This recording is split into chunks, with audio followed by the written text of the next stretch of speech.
السلام عليكم، مرحبا بكم معايا في قناه الطبخ مع مريم داري. اليوم ان شاء الله غادي نتقاسم معكم وصفه ديال صابلي بريستيج اللي كيجي هماوي، راقي في الشكل وفي المذاق. يعني مذاق ولا اروع، بواحد المكون سحري اللي كيعطيه واحد المذاق هائل. وصفه اللي ما كتخطانيش نهائيا، يعني هاد معتمده عندي هاد العجينه هادي. كتخلي لي الصابلي ما كيديفورما في الفرن، ما كيعواج، ما كيتكسر.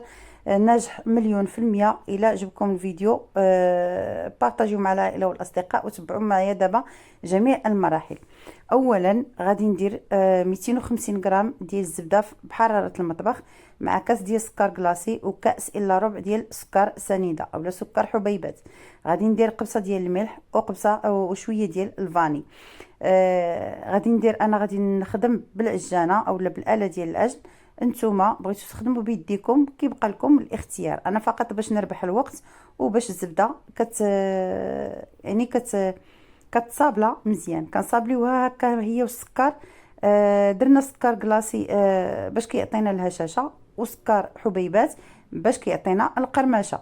يعني غادي نضيف دابا هذاك المكون السحري اولا السر باش كيجينا الصابلي فيه مذاق مغاير وزوين بزاف، اللي هو الفلون ديال الكراميل. انا خدمت بالفلون كراميل بالسكر، الا كان عندكم العادي بلا سكر غادي ديروه.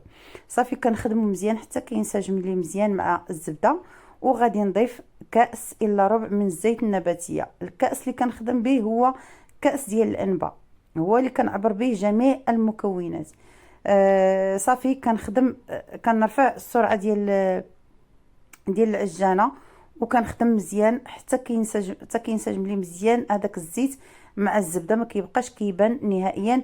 من بعد كناخذ جوج ديال الحبات ديال البيض بدرجه حراره المطبخ، كنضيفهم فوق هذاك الخليط الاول وكنبدا كنخدم. فقط انا قلت لكم كنخدم بالعجانه باش نربح الوقت فقط. يعني راه يمكن لكم ديروا هذه العمليه فقط باليدين وفي واحد القصريه. صافي كنخدم هذاك البيض حتى كينسجم تماما.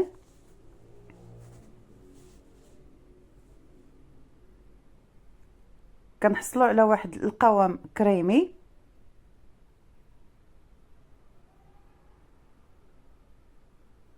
وهنايا عندي الدقيق اللي مغربل من قبل، عندي 850 غرام. بالنسبه للدقيق راه يمكن تقدروا ديروه كامل، تقدروا تنقصوا كيف ما تقدروا تزيدوا واحد شويه. الدقيق راه كيبقى على حسب الخليط وعلى حسب النوعيه ديال الدقيق اللي نتوما مستعملين. كاين الدقيق اللي كيشرب السوائل بسرعه، ما غاديش تحتاجوا كميه كبيره. كاين الدقيق اللي ما كيتشربش بزاف السوائل، كديروا كميه اكبر. صافي هنايا كنخدم غير بسرعه قليله.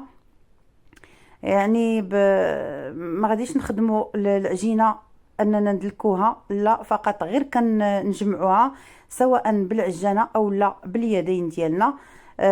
لان العجينه ديال الصابلي السر ديالها باش ما كتجمعش في الفرن وما كتكمش هو العجينه، الطريقه ديال العجن ديالها فقط غير كنجمعوها برؤوس الاصابع باش ما كندلكوهاش نهائيا، باش ما كتجمعش لينا كيف ما قلت لكم.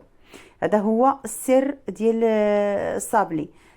غير كنجمعوها في واحد البلاستيكه وكنخليوها تبات ليله كامله في الثلاجه.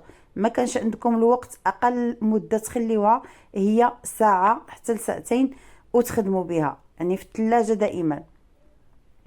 كنديرها انا في الثلاجه عفوا، وكنخليها ليله كامله حتى النهار الاخر عاد غادي نخدم بها. هنايا بعد ما دزت ليله كامله العجينه ديالي صافي بردات تماما وارتاحت.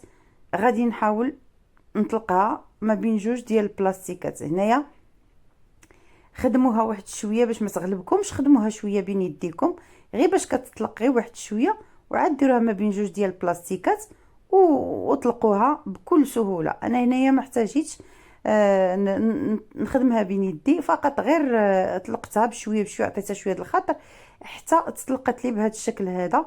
العجينه ما كتكونش غليظه واكيد ما كتكونش رقيقه، لان الا درتوها رقيقه غادي تبدا تكسر لكم ملي طيب، والا درتوها غليظه ما غاديش يجي الشكل ديالها زوين. صافي غادي ناخذ القطعه ديالي. انا اختاريت هذا الشكل هذا اللي كيتباع بالموتيف ديالو ديال الشكلاط. انتما غادي تشوفوا معايا كنطبع العجينه ديالي كامله، وعاد كنبدا كنهزها، يعني كنحيدها بكل سهوله. لان البلاستيكه كتساعدنا بزاف باش نزولوا هذاك القطع ديال الصابلي. يعني كناخذ واحد السكين وكنحيد الفائض اولا الزوائد اللي ديال العجين اللي في الجوانب، وكنهز العجينه ديال الصابلي ديالي بكل سهوله. هاد البقايا هادو ما كنعجنوهمش، ما كندلكوهمش، فقط كنجمعوها كندخلوها للثلاجه. هنايا كنعاود نطلق العجينه بنفس الطريقه اولا بنفس السمك، وكناخذ قطعه اخرى كنطبع حتى كنكمل كنهزهم كاملين، كنديرهم في اللاطه اللي مفرشه بالورق ديال الطهي. هنايا كيف ما كتشوفوا معايا راني قلت لكم البلاستيك كيساعدنا باش كنهزو هذاك الصابلي ديالنا بكل سهوله، يعني ما كيتكسرش وما كيديفورماش وما كيعواش. يعني كناخذ اي اداه عندكم دائريه اولا غطايه اولا لادوي، يعني كديروا حفر هكا اولا تقيبات في الوسط. يعني النص كديروا تخليوه عادي، والنص كديروه فيه حفيرات باش كيعطينا واحد، لان غادي نديرو وحده فوق وحده هكا. صافي كملت العجينه ديالي، درتها في اللاطه فوق الورق ديال الطهي.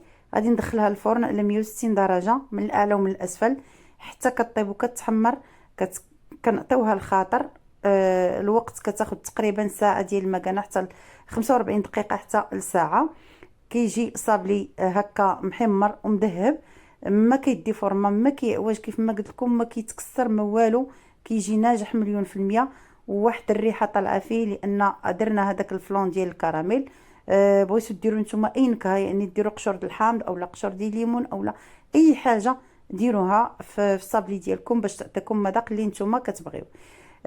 صافي من بعد ما تحمر لي مزيان انا غادي نوريكم بانه ما كيديفورماش نهائيا. القطعه اللي قطعت بها كيبقى على القياس ديالها، واخا طاب واخا تحمر كيبقى بنفس القياس. هانتوما غادي نوريكم حتى الشكل الاخر.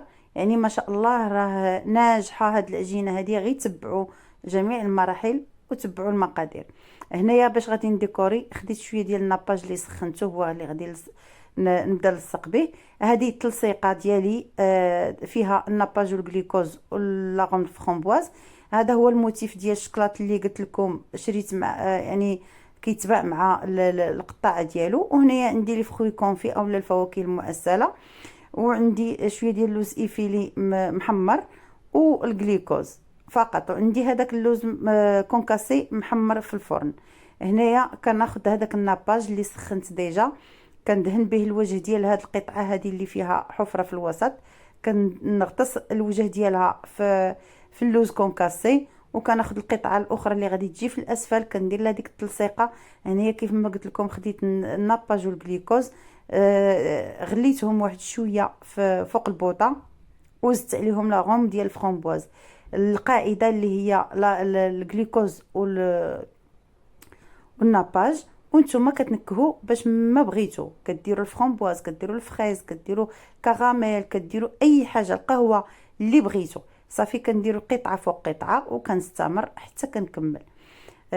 صافي هنايا كنعاود نفس العمليه، كندهن بالناباج وكندير اللوز كونكاسي. انا هنايا الطريقه ديالي راني كندير كلشي فيه اللوز، كنلصق هادوك اللي فيهم حفر كنلصقهم كاملين، عاد كنبدا كندير هاد التلصيقه هذه وكنحط هادوك القطع كاملين باش كتجيني الخدمه منظمه وكتجيني سهله وما كتاخذش وقت بزاف. هنايا غير في الفيديو داكشي علاش كنوريكم حبه، يعني حبه بحبه باش هكا تستافدوا اكثر.